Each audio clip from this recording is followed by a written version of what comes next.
Hey, welcome. On today's show, do we really want our LLMs to have total recall like Arnold Schwarzenegger? Today's LLMs have a memory problem, short context windows, hallucinations, static knowledge, pre-trained data sets.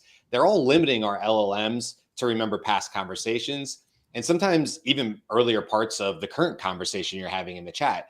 But really, you need to forget about what you know about memory with LLMs because there are new models coming out. We've got things from Google's Titan, which is amazing, Memory LLM, Memory Bank, that are all working to solve the problems of like persistent memory. But then that begs the question, right? What do we actually want our LLMs to remember? Do we want total recall? Do we want a continuous memory of everything? Or does that actually cause more problems than it's worth? It obviously take more data than it's worth. So which memories are more important? And the idea here is that could you go and look at the human brain as a plan on how LLMs should work about memory? Well, that's what we're going to be talking about today. Today is February 20th, 2025. This is the Daily AI Show. And today I am joined by nearly the entire group. We have Jyunmi, Beth, Carl, Andy, and I'm Brian. So that's the conversation today, guys. I'm excited about this one. This came off a conversation, which was just yesterday, right? I was talking about memory and saying, like, I think there's a bigger conversation here about memory. Do we really want our LLMs to remember everything? Is that the goal? Or is it more of a hybrid approach of how we remember and how humans remember? And do we want some sort of mimicked process? And that's where I think we can talk about Google's Titan, which is phenomenal, by the way, as far as what they're trying to do. But again, the memory book, as well as memory LLM, are all approaching it from different angles. But before we even get into that, or where we currently are with memory and who has what context window, because we talk about that too, I think maybe the conversation for you guys is like, what do you guys individually want out of a memory? I mean, if we could just snap a finger and tomorrow the LLM of your choice, ChatGPT, Claude, whatever, Gemini, had it, what is it? What's that thing for you guys? So I'm curious to hear what you guys think about that first. I wanted to remember the right things Okay. and not remember the wrong things, which I realize is something that I need to actually think about up front. You all know that one of my favorite uses is to get the AI to interview me so that I can get what I am thinking or envisioning out. And I don't have a thought before that about whether this is a memory conversation or not.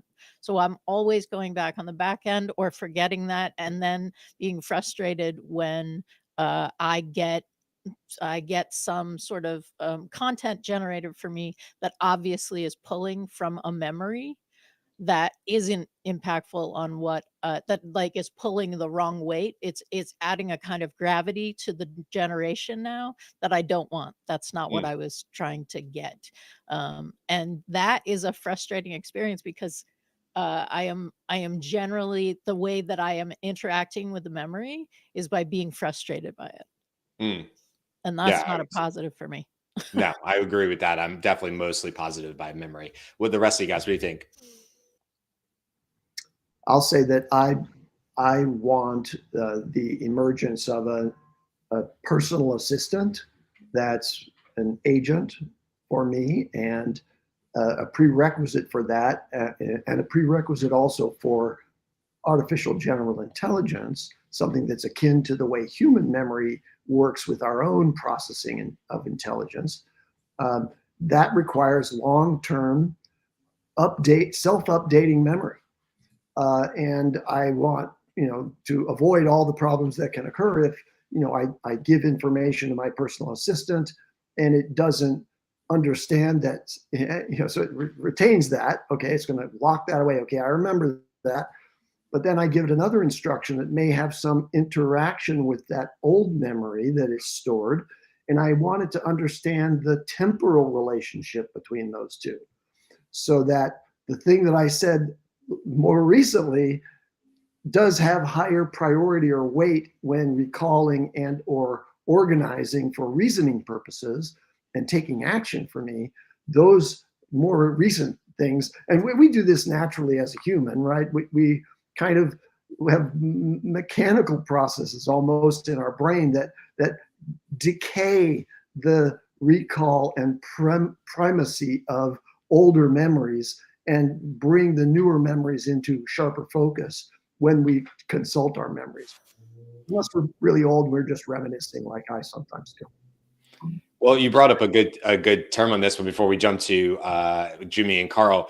A term that I learned today, the Ebbinghaus forgetting curve, and it's kind of actually what you said, Andy. And we'll talk about it a little bit more as we talk about some of these forward-thinking models, no pun intended there, on how they're approaching memory and how it's solving for some of the things you're talking about. But there's something actually called the Ebbinghaus forgetting curve, which is a little bit about how we forget. The example I saw was we can remember a phone number to type it. We can look at it, remember it, but then forget it immediately because it doesn't need to go into any sort of long-term memory. Surprises, delights, they tend to stay with us a little bit longer. So it's interesting how all these things sort of mimic or look at how the human brain works. And that gives us insight onto maybe how we want LLMs to work alongside us.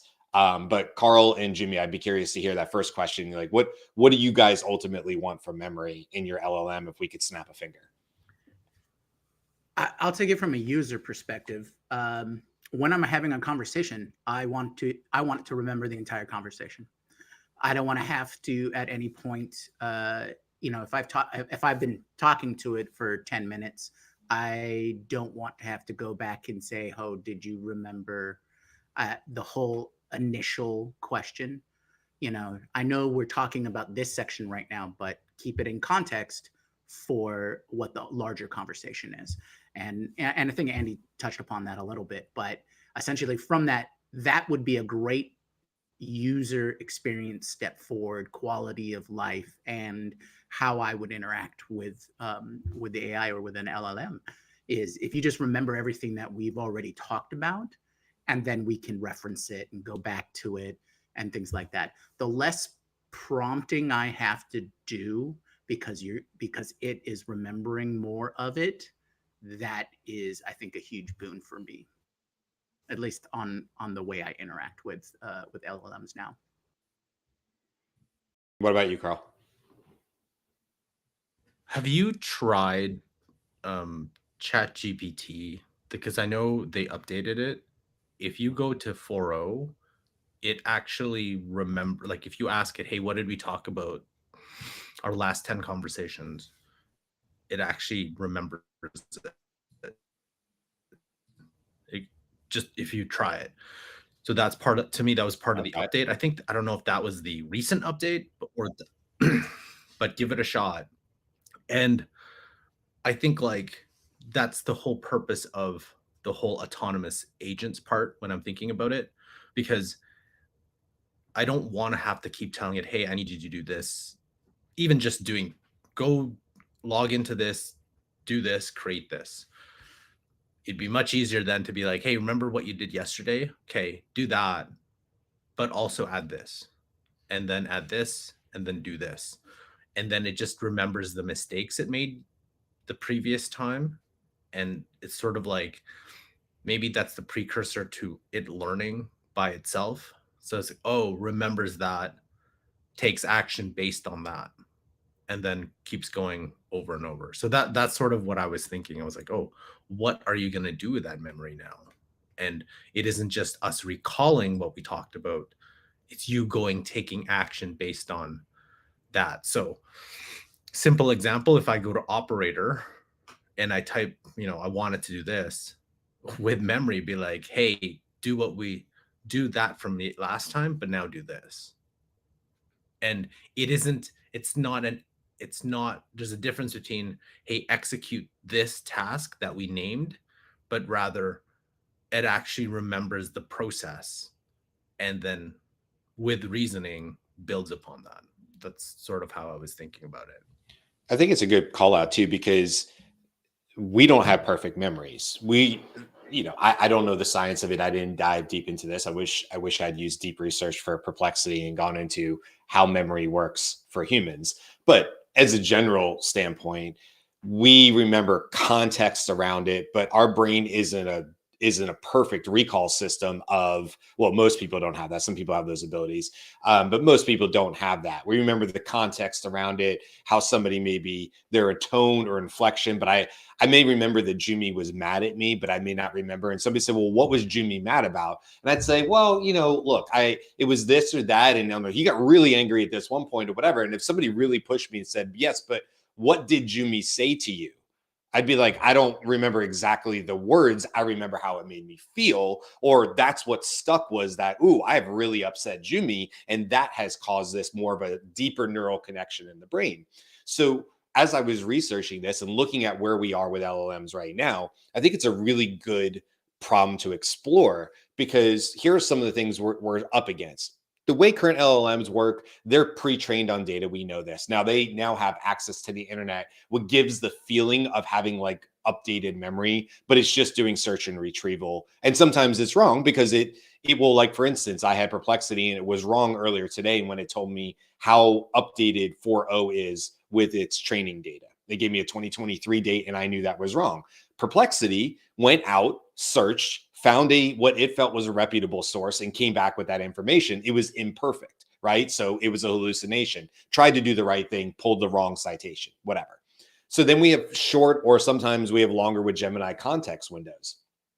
That helps in a little bit, because now you can say, like, well, if I have 1 million or 2 million tokens and I'm talking in a long chat, it should do a better job of remembering much, much earlier in that conversation without me having to bring it back into the conversation. And I was actually just training on this yesterday to 2 different teams, 2 different sales teams. And I was talking about that, how like one workaround of that is when you start to feel like it's wobbling a little bit in a chat, you basically ask it to summarize what you've talked about so far, which then brings it into the more recent part of the chat, which almost like resets a memory. It's a little bit of a hack to keep you going, is you can get a summary or hit the highlights of your conversation so far in order to stop it from forgetting, essentially, right? And so you could do that. That's like a little bit of a hack.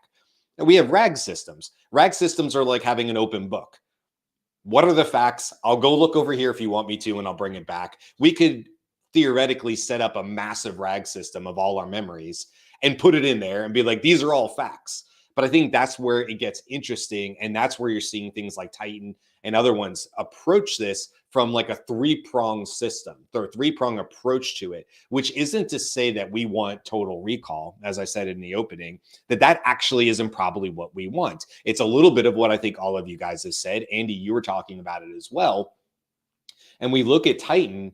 One of the things that Titan is doing is it's looking at it from 3 different areas. Now, Titan was just announced. I didn't think they mentioned it last year, but there's only been the archive paper is only from December 31st of last year. So less than 2 months old. And so you can go on archive. It's called Titans Learning to Memorize at Test Time. But basic summary of what that is they approached it from persistent memory and how that stores core facts, contextual memory, which retains recent interactions temporarily, the phone number, the quick facts about what we talked about on the show that I'm soon going to forget. How many times have we all said, we know we had a show on that, but what we said about it, we're at show 403 today, 404 today. There you go. I've already forgotten that. And so if you ask me what we talked about show 200, I might remember the topic at this point, but certainly not what Beth or Carl or Andy might have said, or even who was here that day. And then the third part is surprise-driven retention, which I was talking about earlier with like Jyunmi. If Jyunmi yells at me or something startles me, that hits my brain a different way. So when we talk about like Andy, which you talked about, which is like having this assistant, or if we go to agents, having a full memory is really not going to be the solution, because number one, it's super resource intensive. It's super data intensive. And there's a good chance that it would fail, like a RAG system might fail, where it doesn't know, just because it has the data, it's not capable of doing what you were saying, Carl, to pull the right data back, the context of what's important. So what I think is interesting about what I see these models doing in these papers talking about is they're like, no. It's going to pull in some of the long term. It's going to pull in some of the short term. And when it comes to memory LLM, what they're actually doing is they set aside 1 million tokens or 1 billion tokens, of a 7 or 8 billion token model that plays as the memory. and it actually gets rewritten in those tokens and then appends that or concatenates that to the conversations, sort of like what we see today, the way ChatGPT is supposed to work with memory. But I'm with you, Beth. I turned it off a long time ago, and I don't even really train people on it because I feel it fails more than it succeeds from the memory side. Okay, so here's a test, and I'm actually writing something about this. So one of the things I thought, I saw McKay Wrigley do this, and I was like, and it's for deep research. So what he did, he knows nothing about paid media ads, paid search ads, right? Google ads. So what he was doing is he would download the reports, any reports, campaign group ad reports, search term reports, ad performance reports, time-based reports, whatever the report was from Google AdWords, and just upload it into deep research and be like, okay, this is how my ads are performing. This is, here's the context. This is what I'm trying to do. Give me what should I do? Right. And then you go off and do it. If you don't know how to do it, you can ask whatever. You can ask AI to do it. How can I do this? And I like using paid search because it's pretty straightforward. There's a creative involved, but most of the time it's, search terms, right? Mm-hmm. So it's a little bit more more structured data. What, from a memory standpoint, instead of every other day, every quarter, every week, bi-weekly, whatever, you upload these reports, that memory aspect would be, oh, I remember the last 3 times we did this, and this was the result, and this is what's happening. Right. And I remember it's June, and in June, this is in this type of campaign for the last 3 years, we've had this up or down or wherever we are, we'll make that adjustment. That's what, to me, a useful case of memory would be, right? But anybody listening to this, I really, if you run paid search, I want to see the output. If you use deep research, use any Grok, Perplexity, whatever you use, I would love to see how good deep research is, because I think that's an underreported use case, right? It can search, but the model is actually really good at data analysis too. That's why in any of the blogs or whatnot, it says, hey, you should have it look at financial data. It's recommending it. So I'm like, this is amazing. So why not put that and try it out? But that's sort of like, from a memory standpoint, more of a business use case. That's what I would expect memory to hopefully eventually be. Yeah. I think that's a good point, because it's not just data retrieval. It's actually what I talked about a week ago or something, which is the prescriptive side of the analytics, not just the predictive. It's the higher order of the prescriptive, saying, to your point, Carl, if an LLM comes back and says, this is the data, these are the raw numbers of how the ads reported, but here's what I also know. You had an input that corrected for this because it was Labor Day. You also said that this was going on. I've adjusted for those differences and those variances, and this is what the prescriptive movement should be. This is what I'm saying you should do next, not just based on the data, but based on the totality of the conversation of the context of what was going on. And to your point, historical data. By the way, last February 20th, you didn't have as many people come in your door at such and such a restaurant, but it was also pouring. And that's the reason why February 20th wasn't so good. It wasn't because it was 3 days after President's Day in the States. It was because it was pouring and it was horrible weather and nobody was going in stores that day. That becomes scary good, because that now it's like, I've not just taken your context, I've done my own research. Yes. Based on our private conversation or whatever conversation, and also augmented it with reasoning to come up with, hey, this is what happened, and here's all the reasons why. And it's like, that is amazing. That's how I'm thinking, and this is where I think Jan LeCun is right. For now, it's like, there's all these things are just in piecemeal, and they're kind of trying to connect it, but it's not like talking to any of us and say, hey, what happened? What this problem that happened, what happened? And then we come up with an explanation that doesn't just take the immediate, but it takes a environmental, historical, all the stuff around it, and provides a coherent response to that problem. I think that's where I think it's when we talk about AGI, I'm not sure if that's the definition of that. To me, I'm kind of forming that myself. It's like if you can solve a problem but take all these things surrounding it and provide a rational explanation, but not just by data, but also by logical conclusions and understanding cues and so on. To me, that's more related than where we are right now. So what I think is interesting in what you're saying is that that sounds more like a project or a perplexity space, or I don't know what everybody else calls it. I think most of the systems call projects, so that you are um, get grouping the chats that happen in the umbrella of that thing. And you are also uploading sources, and in Perplexity you're giving links to sources that you want it to take into context in these conversations. And that is a kind of fine tuning memory kind of thing, but it's not related to what we know of as memory, which is, hey, you've chatted with us about all these different things, so we're just going to remember the last 10. And the other piece that I would say in this, like for us specifically, I may do like the last 10 chats may all be about the subject of today's show. When I go tomorrow or tonight, I want you to know that we did the show, right? Right. Like I'm good. Yeah. We're not talking about memory anymore. I want you to understand this next thing. And it's not just podcasters who do shows every day, right? Like, I mean, you're talking about clients that you've done, you've Consulting onboarded work. them, Yeah. right? Consulting work. There's so many situations in which, like, this is a container for this conversation. Yay. Remember it. Like, put a bow on it, give it a keyword, whatever, but understand, because of the other things that you know about me, and I've now asked 3 things about this new topic, this is where we are now, right? I want you to understand that because of everything else that you understand about me.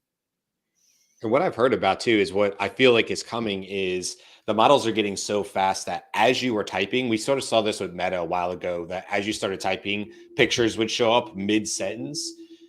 We're getting quickly past the point of it takes the whole prompt for the LLM to start reacting. The same as I'll use Andy as an example.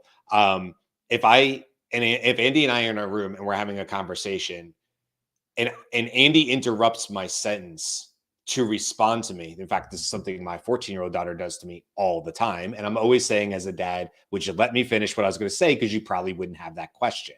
Right. So, like, just a dad thing. Right. But if Andy and I are having a conversation, he's already processing halfway through my sentence where he thinks I'm going. And he's anticipating most likely how he's going to respond to that. Maybe he's just waiting to say his piece. Maybe I triggered something and he wants to respond to it. And he might cut me off and say, no, that's not what I meant, Brian. I meant this, in order to do the conversation.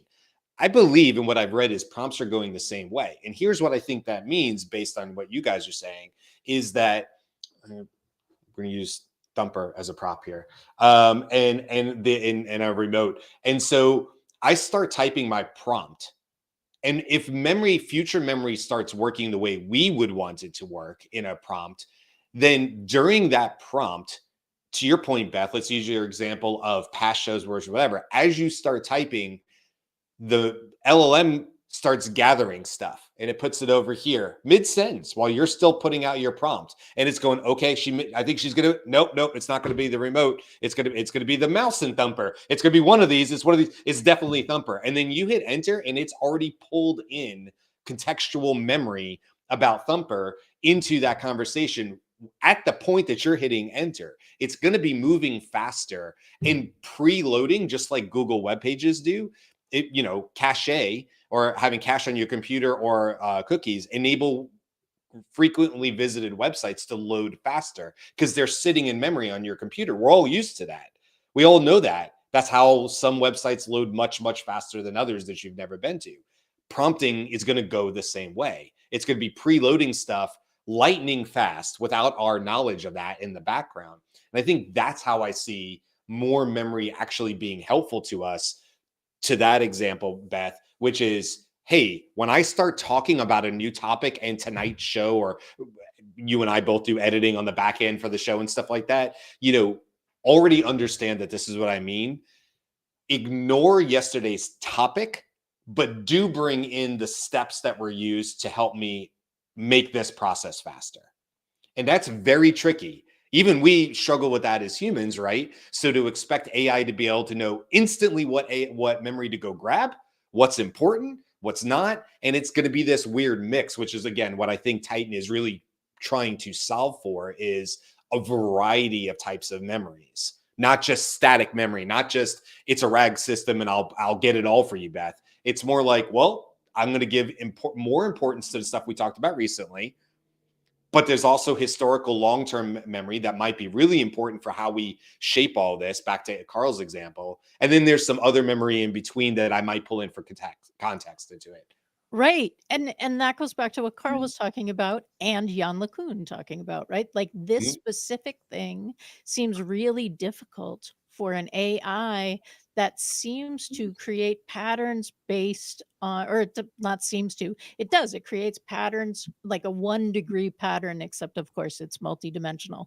But but like your cat can understand that it's the next day, right? Like you, like these worldviews that allow for repetition, but different, right? It's the same but different, in a way that LLMs, as large language models, right, as just focusing on the patterns in the language, is not finding it easy to grasp that idea. And I think that is part of what, I mean, Jan doesn't talk about that. It doesn't talk about that in this context, but I do think it's the same. I think that idea of moving through space and time is something that influences this. Like it helps you make a correct inference on what is happening in to us who are living through space and time, right? Time is moving, and then we move through space. And I don't think that LLMs really can get that, because they don't. No, I'd like to talk about where the memory that we would like the AI in the cloud or AI on our desktop or in our device, where we want the memory to reside. And if you're interacting with one of the major frontier models and they have a memory feature, as most of them do, some of them are exposed for your control, and you can manage what's recalled and included in context when you interact with that model. Or there are retrieval augmented generations, external databases that are used to retain chat history. And Gareth, to your question, like how do LLMs store the memory? They don't. The LLM itself, the large language model, that deep neural network doesn't ever change. Even when it does a web search, it doesn't retrain itself to understand the new context that it collected from recent web information. That has to be generated by the search module of that system architecture and then delivered to the LLM for application of the trained skills that the LLM has, which include now reasoning. So it can put all the pieces that you deliver to it together in a sensible way and deliver a response. Now, there are more advanced methods that are being developed for the external databases that will be the counterpart memory to the LLM's reasoning central processing. So one of them is a company that I stumbled upon yesterday on Product Hunt, and it's a company called Zep. And they've built an open source temporal knowledge graph. Now, a knowledge graph, just to take a quick aside, a knowledge graph creates structure in the memory. It doesn't just embed and vectorize the information that you've added to the knowledge base. It actually has a taxonomic or ontological structure. This is how all the different concepts that are represented in all the information in it are related to each other. And a graph has nodes. Here's this concept, which is X, and there's another concept over here, Y, and the edge of X to Y is understood by a knowledge graph in a way that a regular, vector database doesn't have. It doesn't have a schema that organizes that information inside it. So now this company, Zep, has built what they call it's an open source project, Graffiti, a temporal knowledge graph framework that allows AI agents to learn and retain information over time, just like humans do. And what does that mean? Well, it's a system that is the foundation of fast and accurate long-term memory that's structured, that has understanding about what the meaning or priority is of the things that have been collected. And most importantly, what's new about this company is it's temporal, meaning it has a timestamp on each of those things that are added to the knowledge graph, so that when you ask it to do something, it knows how to structure those and can answer a question like, what was the sequence of things that happened, when we were talking? Did we talk about this thing first and then the next thing next? A regular retrieval augmented generation system will not have that information for you.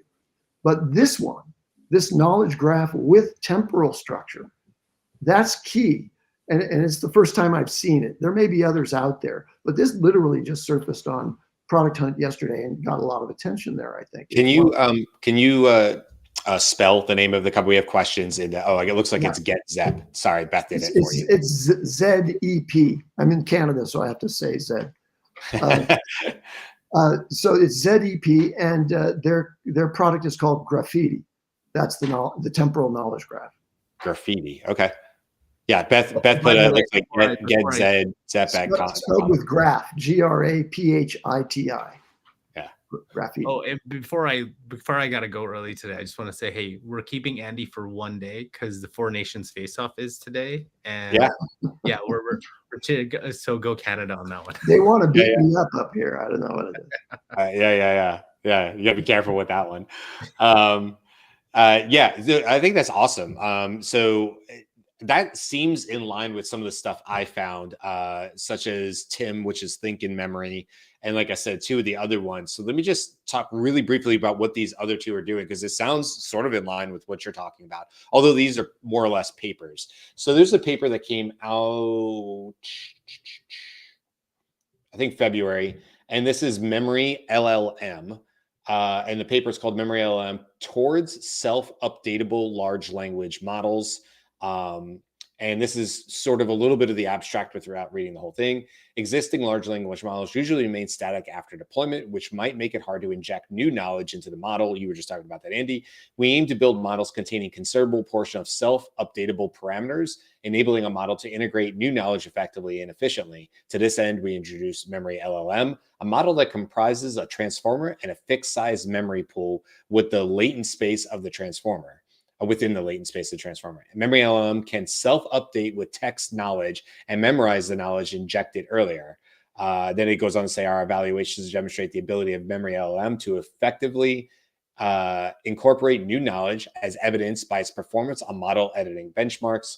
And then it goes on and has a little bit more in there. So they said they've run this over 1 million times with 1 million updates, and they have seen no performance degradation over that time, which is actually really, really impressive. That reminds me of like rewriting old floppy disks, and stuff like that.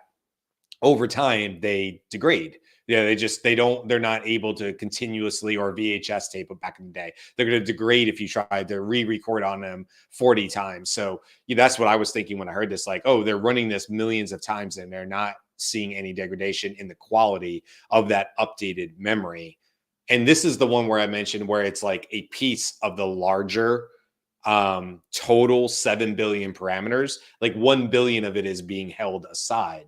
Now that's a little bit different than Memory Bank, all one word with a capital B in there, enhancing large language models with long-term memory.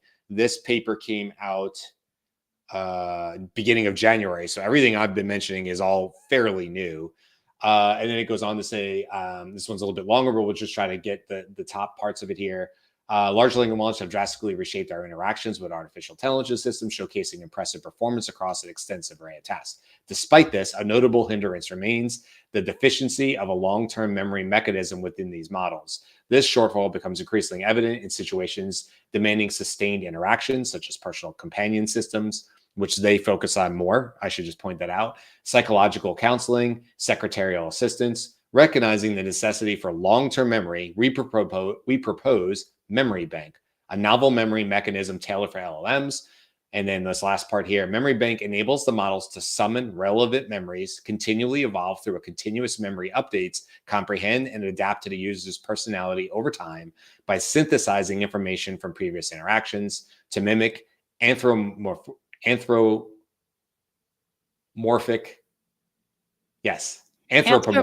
Yep. anthropomorphic behaviors and selectively preserve memory, so on and so forth. They're the ones that talk about the Ebbinghaus forgetting curve theory, which they actually line up with.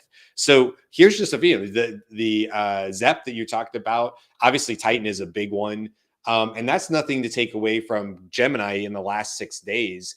Had a big thing where they said, now if you're a premium user, which by the way I am, because I signed up for it through Google One for a previous show and I don't have it. So it's supposed to, what's supposed to happen is I'm able to say, just like Carl was saying earlier, I should be able to ask in one chat what I talked about in the last week. That's supposed to be able to be a thing I have right now with Gemini because I have a premium model. And it apparently has not rolled out to me because Gemini has no idea what we talked about in the previous chat. I also checked just to see, because maybe Carl, because of his pro model, 4.0 has no idea what I talked about. I didn't think it did, but it also has no idea, at least for me, on anything we've talked about in previous chats. So that's the next step. But obviously we can see that it's going much farther than what these models are coming out with now. Helpful, better than probably the memory we have. Google or Gemini had a thing where you could save thoughts, kind of just like memories with ChatGPT. But now this seems like it's going to become more automated. But I think really what this comes back to is the ultimate question here today is like, but what do we really want it to do? Because when it comes to memory, forgetting is actually just as vital. Choosing what to forget is really, really important. I gave an example of the people you'll see in the news from time to time that have a near perfect memory, and they can recall dates of anything they did. They can tell you what was going on the TV at the time, so on and so forth. But most of the interviews I've seen with people say that's as much of a hindrance as it is a superpower, because they don't want to remember everything all the time. They don't have the ability to turn that off in their brain. And so it can become super distracting and a bit of a problem, as you would imagine. So I think that's really what I think about is as we move into a system where my future child being born would have this AI tutor from the time of pre-kindergarten. In Florida, they call that VPK, from VPK all the way up through college and beyond, that is there to assist her to the best of its ability with her, whatever. If she had dyslexia, if she learned visually better than she read by reading, or she needed analogies or whatever, and it learned over time. How do we build that memory system? Because I don't think it's just one big rag. I don't think that's how this works. So we're going to need new innovations like you guys have been talking about to get there, I think.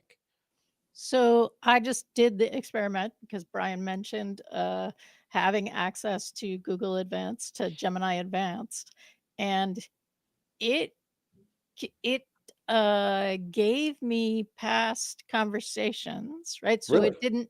it said, to summarize our previous conversations, I'm an AI assistant powered by Gemini, a large language model from Google AI that can process information and complete tasks. I'm always learning and growing, excited to help you whenever you need. In our most recent conversations, we discussed my capabilities and types of information I can access. Also shared that I'm running on Gemini Pro 1.0 model. Would you like to discuss any of these topics further? And then it gives me the previous chat that it's Really? basing this on, but it's not the most recent previous chats. Like, Yeah. So where is it pulling it from? like, Yeah. We did, like, certainly I have had those conversations, and I started to wonder, are you pulling from my like AI studio chats also? Because I'm not sure where you're getting all this. So I would say still needs work. Like, it does actually function apparently, but I would not say that this is a great memory. Like, if you're telling me, yes, I totally remember, I remember these things, and you're saying something I don't remember talking to you about, that's not helpful for me. Right. And hallucinations of your past chats are just as damaging as hallucinations from the trained model. You can imagine, right? Like if it's saying with confidence that we definitely talked about this and the answer was definitely X, not Yeah. Y. And it says it with assurance. And I go, well, I remember having the conversation. I thought it was the other one, but it's probably right. It's pulling it and it's hallucinating with confidence. What does that get us if people start leaning on these memories a little bit harder and trusting them, and then Right. finding that those memories from past chats, even at this level where we are right now with the models, have hallucinations in them? How damaging does that become?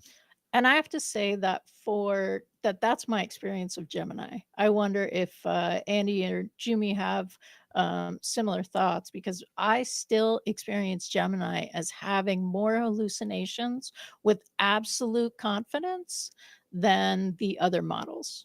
Like what there was a song called "Frequently Wrong but Never in Doubt." That's my experience of Gemini, right? Like, a- and I would just rather, right? Like, and I realize hallucinations, it's only called a hallucination when it's wrong, Yeah, right?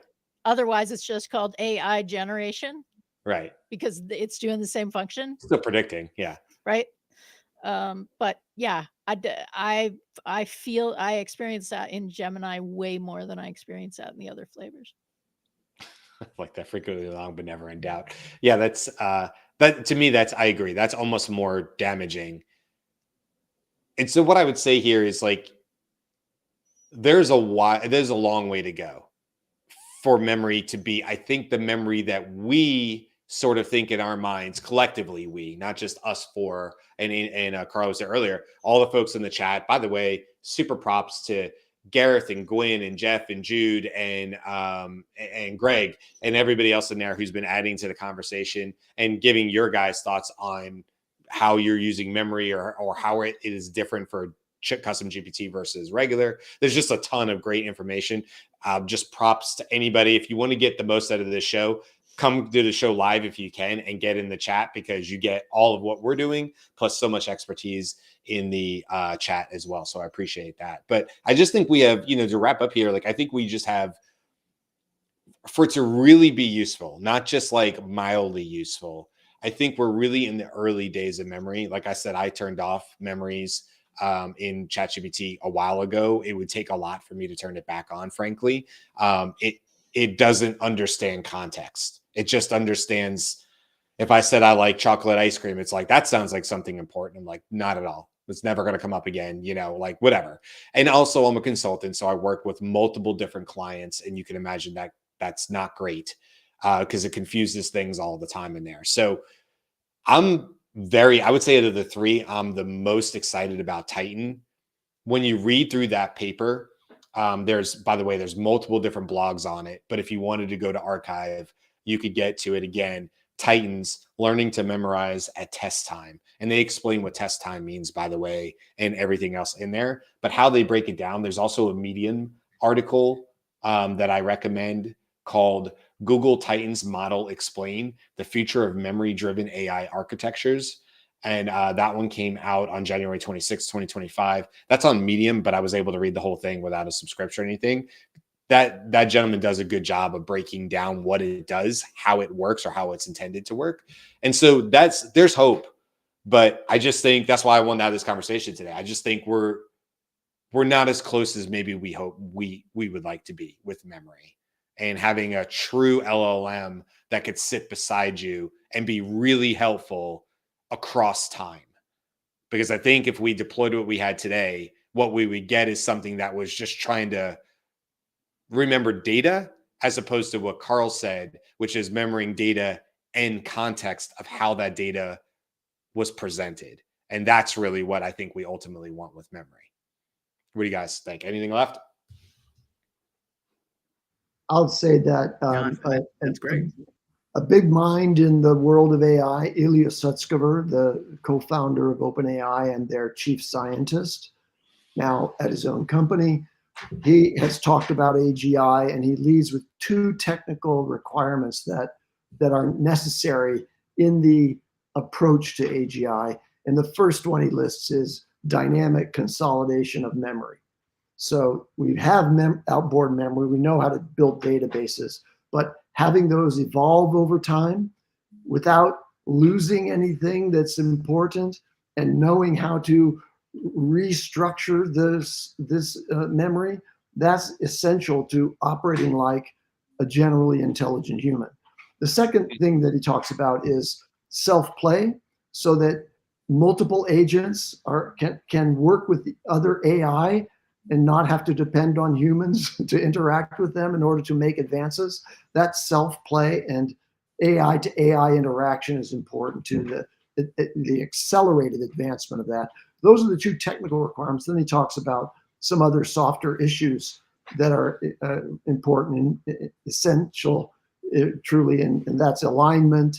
And I forget what the other one was, but there's 4 things that he says have to be addressed before we get to AGI. Memory is the first one. Yeah, love it. And I think that's a good place to end this conversation. By the way, tomorrow, Friday, we're going to have our 2-week recap show. So we might have more to say on this topic, as well as topics that have come up over the last 2 weeks. The news cycle is picking up. We can definitely feel that. There's been a lot of buzz and different things. Obviously, the Grok announcement came out, as well as updates from ChatGPT and perhaps Anthropic 4. I don't know. There's a lot out there. So we'll tomorrow for our 2-week recap. I always say it's one of my favorite shows because it gives us an opportunity to not introduce necessarily a new topic, but actually just to pause and go back and have an open conversation about all the other topics over the last 2 weeks of shows. So make sure you come back tomorrow and hang out with us. Don't forget, you can go to thedailyishow.com. And you can sign up for the newsletter directly from there. That newsletter goes out every Sunday morning at 8 a.m. Eastern. So always really proud of that. I think you guys will really enjoy it. If you just like a really nice sort of, not short, it's a long read. It's a deep dive. But if you just like to sit down on a Sunday morning, have that cup of coffee and just kind of dive into everything that's been going on over the last week, I think that newsletter serves that purpose really, really well and complements the show in ways that go beyond what we can talk about live. So that's it. Thanks for the conversation today about memory. We'll see how much of this we remember for tomorrow's show. And we will see you then. Thanks for everybody in the comments. As always, please like and subscribe if you liked today's show. It means a lot to us and it helps us grow as well. Until then. Aloha.